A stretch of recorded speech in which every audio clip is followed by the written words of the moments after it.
Hi, I'm Holly. I write and teach the Bible studies here at Study with Friends. My background in this is a combination of formal education and my own personal study of the Word. I infuse perspectives from different systematic theologies when I think that would be helpful in rounding out our understanding of the text. But for the record, my formal education is from a Reformed theological seminary. I strongly believe that we should all understand the background of anyone who's teaching us about the Bible. So if you'd like, you can learn more about me at studywithfriends.org or zondervan.com. This is a group of real women doing Bible study and life together, and we're really glad you're here. God, thank you for making it possible for us to be together, for supplying your word to us, for our edification, for our spiritual growth, for our ability to relate to you and to each other. We thank you so much that you have promised to reveal to us the things that maybe we don't understand or that we struggle with or we're puzzled by. And so we thank you in advance for showing us new ways and fresh ways to understand your word tonight. We ask that you would bless our time and that you would have it all for your glory. We ask it in your Son's name. Amen. Amen. Okay, so I'm Holly. Introductions. I'm Holly, the ever-present. I'm always here, and I have two. They're like old now. They're 2 daughters, 17, and she'll be 20 in 1 week, and married 25 years.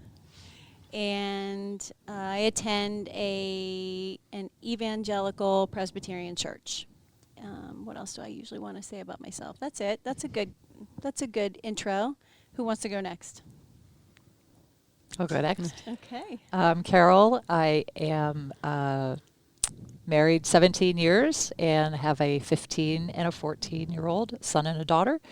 I grew up Presbyterian. It hadn't split back then, so whatever that was called. Then after I became a Christian, I went to Christian Missionary Alliance, and then landed at a evangelical free church for the last 12 years or so. And I've been involved with this ministry for 5 years or so. Yes. So Yes. done a couple recordings, and now Yes. here in person. Yay. I'm Kathy. This is my first time, so obviously sweating already. No. They're going to love that. I have been married 20 years, just a week ago.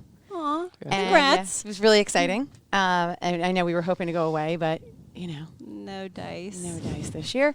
So I have 3 kids, 17, 15, and 12. Same thing, I feel like they're so old and grown up now. It's frightening. And I have been a believer for 10 years, and I currently go to actually a non-denominational church. Been there for 3 months or so. Okay. So it's newish. That's great. Isabella, and I grew up in a non-denominational church. Spent the last 4 years going to a Presbyterian one, but I think I kind of want to stay non-denominational. Yeah? We might have to unpack that on another recording. I'd love to. It's fascinating. Okay. I still live with my family. I've got 2 siblings, and because I'm not old enough to be married yet, I would Not say. ready to launch. You know what? That's smart. Save But I the have 2 money. cats that feel like my children. So. But yeah. One of your cats was the subject of one of our blogs. So Oh yeah, Upside Down Percy. Upside Down Percy. Yeah, I've been with this ministry for 0 years, but for a long time. For the extension of my mom. That's right. That's true. So peripherally, yeah. No, I'm so excited to have you two, especially. I mean, of course, I love you all the time, but I love when someone new can come in and bring some kind of different perspective. So I love that you're not the same age as we are, and so I'm excited to hear how each of you brings something special to it. So I'm going to do a little bit of introduction, I'll reiterate, I think everybody probably knows the homework is on the website. You'll find it if you search probably Pentateuch or Old Testament, it'll come up. And this is the first in a really ambitious series that we're doing, which will be really an overview of the Old Testament narrative. The purpose of this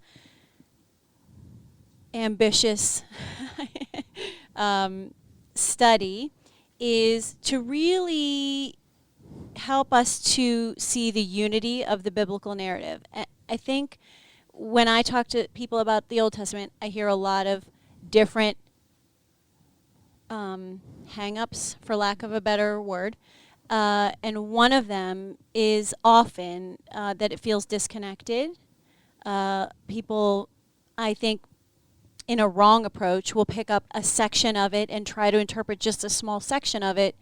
And the way that I describe that, the way that I help people understand that's not a great idea, is if you were to come into a movie theater in the middle of the movie and then leave before it ended, and then complain that it didn't make sense. I hope that makes it more relevant, but that's really what's happening in an Old Testament read if you don't have this big picture perspective. And it's not difficult to get this big picture perspective, and there are a lot of different ways you can get the big picture perspective. And a lot of people talk about, creation, fall, redemption. There's a lot of ways that you can approach that big picture of the Old Testament narrative arc, and really the whole biblical narrative arc. But what we're choosing to do in this study is use an anchor in the covenants. First, because I think that's a really sound way to do it. And that's not just me.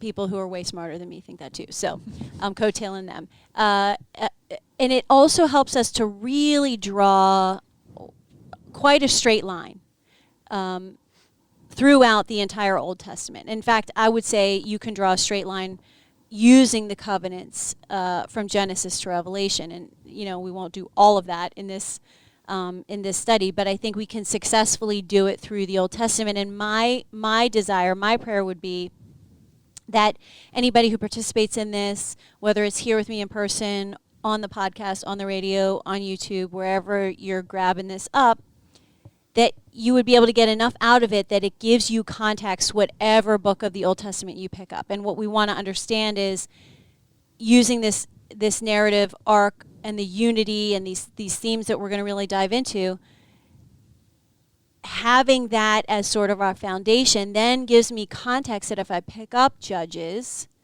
I understand what was going on with Israel and her relationship with God, and that helps me in my reading of that, that book or that section of Scripture. And that's really my prayer, because I think that when we see this unity, it prepares certainly the unity that we find in the Pentateuch, which is strong.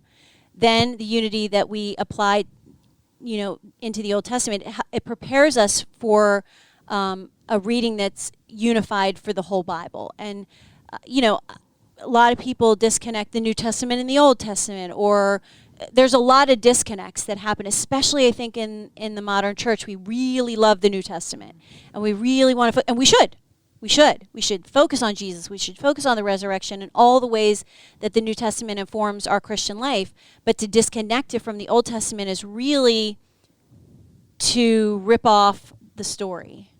The hero comes in, and we love the hero, but in order to understand why the hero was necessary, you need, I guess, let's call it the prequel. So I think that's what we'd like to do. And I just want to remind you guys, I know I texted you all this, but especially let's talk about your questions, what you're struggling with, or what challenges you right now, or how this applies to you right now, because the other thing that I'd love to do is help people to understand that the Old Testament really has relevance even in your life right this minute. Not only in the big picture way of, context for Christ, and why what he did on the cross was important, but also recognizing that the Old Testament has real relevance to my everyday walk. And so we'll unpack as much of that as we can in this 10,000-foot perspective. I mean, each of these concepts could be its own 10-week study, honestly. So we may experience some frustration that we can't dive in as much as we'd like to. We'll kind of go in and out, as the Spirit leads. Sound good? Yep. Okay. So let's see. What I want to start with. So there's quite a bit of intro that I want to do with you guys. So that's sort of my overview, what we're hoping to accomplish. The next thing that I want to make sure that we cover, and this is in the homework, is how we feel about hindsight. So the fact that we're using the covenants to draw a line through the biblical narrative, some people who are familiar with the Old Testament know that some of these covenants don't come in until really late and later into Genesis. And so how can we apply that to, say, what's called the primeval history, which is basically Genesis 1 through 11. How can we apply that in hindsight? And one of the things that we unpacked in the homework is you kind of already know the answer to that question, because Christ. And don't we love looking at the ways that the Old Testament prophesied that he would come, and the ways that he fulfilled all those prophecies, and the ways that we see him show up in Christophanies. And if you read the Old Testament through Christ-filled eyes, you recognize that there's a lot for you to see in the Old Testament that's related to Christ. So the same is true, because God is really unchanging and he's timeless. And so even though the covenants may not have been formalized until, call it Genesis 9 or Genesis 12, we see that even all the way back in the creation story, the threads of the covenant are evident, and it's a hindsight perspective. We see, he formalized the covenant here, but we can go back and look and see evidence of those covenant desires of God all the way back in the garden. And so just kind of have that rear view mirror acceptance that we're blessed to live in a time where we really have that great perspective of hindsight. Anything you guys want to talk about introduction-wise or hindsight-wise? Any insights there, or how do you feel about that hindsight perspective? Well, so I really love this hindsight perspective. And what I was thinking is we don't have the vision of what it's going to look like after the promise comes, right, for us. Mm-hmm. And so there's some settling in of this is what it looks like for us, and we're sort of waiting also. That's true. So then what did it look and or feel like when they were waiting? So for me, it was a good perspective of reminding myself that there's waiting for us as well. Mm-hmm. And so we have hindsight of what the picture looked like before, and this kind of like middle ground, right? And we get to see it and we get to go, oh, that's fantastic. And then we go, okay, now how can we wait in that's patience great perspective. And in beauty and in trust and understanding that he's going to come? And so that just for me, that kept hitting up on me. Well, that's great. As I was reading it, I didn't even think about it that way. I was thinking only backwards as we approach the Old Testament. But you're 100% right that assurance is relevant to us as we look forward to him coming back. That's great. Anybody else have anything equally great to say? No pressure. Yeah, I just think, you could spend a lot of time thinking about Christ. And listen, that's a whole rabbit hole, right, of like the Christophanies, which are the like pre-incarnate appearances of Christ. And it's a fun rabbit hole, don't get me wrong, but it's so interesting to be able to look back. And actually, when we do the former prophets, we're going to talk about a Trinitarian read of the Old Testament. So we'll have to wait for that, and we'll do that in the next segment. But yeah, that's really good insight. Thanks for lifting that up. Anything else in the introduction, or the big picture perspective where we're trying to like focus our lens here? I was just struck. The Sunday school program that our church does is always ends with like, how does this Old Testament scripture point to Christ? Mm-hmm. And so for years that's just been drilled into me, like everything, Jesus is everywhere in the Old Testament, that concept. But it struck me, these three themes of land, a seed, and relationship, like how often that came up. Like, and then when the little bit we did in the New Testament, I'm like, It's in Hebrews. The land is in Hebrews. It's everywhere. It really it's everywhere. struck Was that me. your experience too? Yeah. Like Yeah. once How you much of it see there is. these three elements, it's like you can't unsee them. Right. Yeah. Right. Yeah. Yeah. Yeah. It's like when you buy a certain car, then all of a sudden you see them everywhere on the road. Like Right. you're just aware of it. Yeah. But then it made me think, well, why? Like, why are these three concepts so important? And we'll unpack. We are like, going to what, unpack that. you That's know, great yeah. foreshadowing. Okay. So the next thing, Carol, you're great. Okay. Anything you want to add? Baby cakes? There's no pressure. Jump in, though. I don't know. Well, something Kathy said reminded me of how I'm like, I try not to get super like, oh, I know the Old Testament now. Now that I've just read through like one book, because everyone's mind kind of tends to go there, and it reminded me of this thing that I thought of one day, where it's like faith in, like, as a disciple, like if you were Peter, James, John, Andrew, whatever. Their faith and journey with Jesus is like completely different than ours. And so whatever like the people of Genesis, the Old Testament in general, had of the future, and like however they understood the promises and the covenants, are completely different than the way that we understand them. And it's harder that way, I guess. We kind of have grace for our own study because there's so much context and like cultural stuff that you need to consider. But at the same time, it's kind of like wacky. I always kind of reach this conclusion of like, oh, there's only so much that I can get to. Yeah. There's Same. only so much I can reach. Mm-hmm. Because even then, like, they didn't have it all figured out. So I'm looking back from like, I don't know, a zillion years. I can't do math in the future. That's what I love about it, that I'll never get to the bottom of it. Yeah, exactly. Yeah. When Kathy came in, she had a mask on that said book nerd. Oh yeah.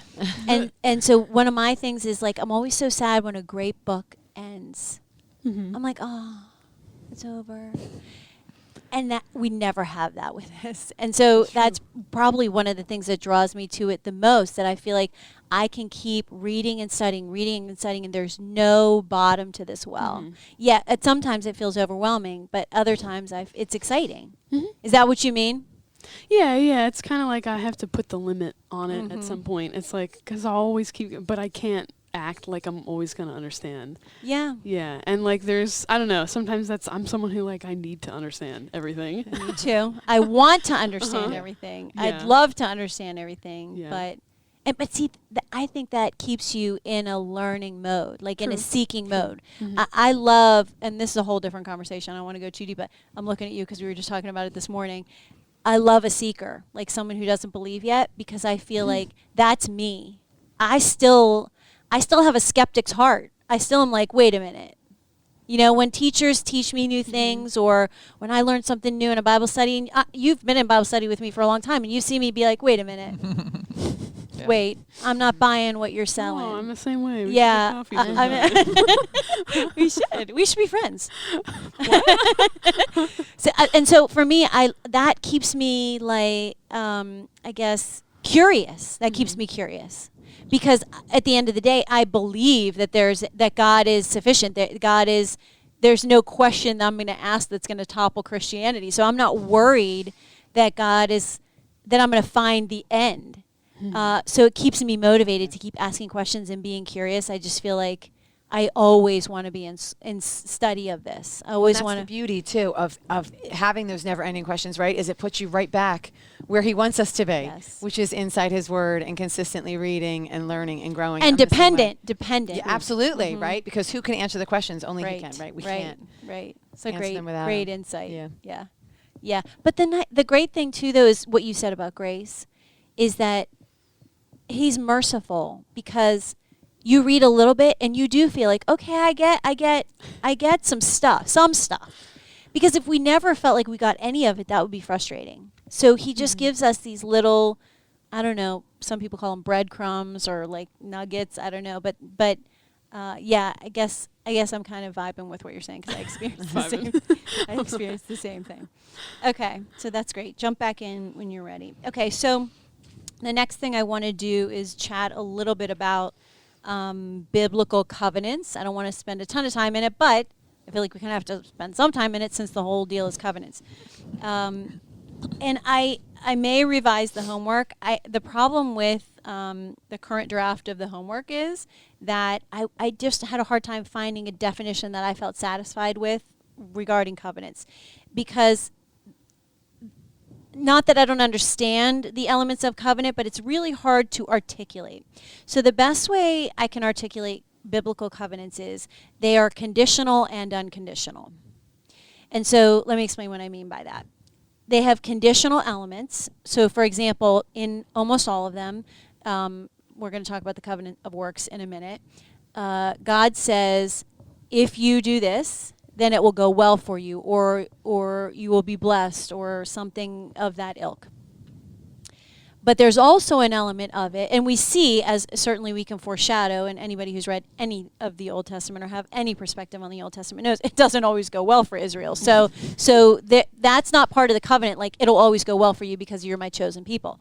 So that's the conditional part. And it's basically like, I've elected you, I have picked you, I've chosen you to be a set apart people, but I expect you to set me apart too, and you'll have to honor me as your God, and I should be the only God that you worship. And so he wants to be set apart to them too. And so they mess that up a lot. And so that's the conditional part. And he's explaining that his nature is there will be justice if you don't behave as if you know who I am, especially after I show you who I am time and time and time again. If you don't show that you know who I am, there will be consequences for that. Because I've chosen you to be a set apart people so that the nations around you can see who I am. And so, if you mess that up, then I have to show them who I am and use you as the example. And so that's a conditional element of a covenant. But then there's this unconditional element, which is land, seed, and relationship. And each of those elements have an unconditional nature. And we'll unpack those. But certainly descendants. There are several times in the Old Testament. Noah is a great example where he could have just wiped and started again. Another great example is the golden calf at Sinai, where he was extremely rightfully judged the people, but he left a remnant for the descendants that he promised to fulfill. So that's a great example of the conditional, unconditional. At the end of the day, it's up to God to fulfill these long-term covenants, even though, of course, God knows humanity will fall short. So the blessing is about how your life will look. But the unconditional is about, here's my plan, and it won't be thwarted. So you're the people I've chosen to execute this plan through. We're going to have some ups and downs.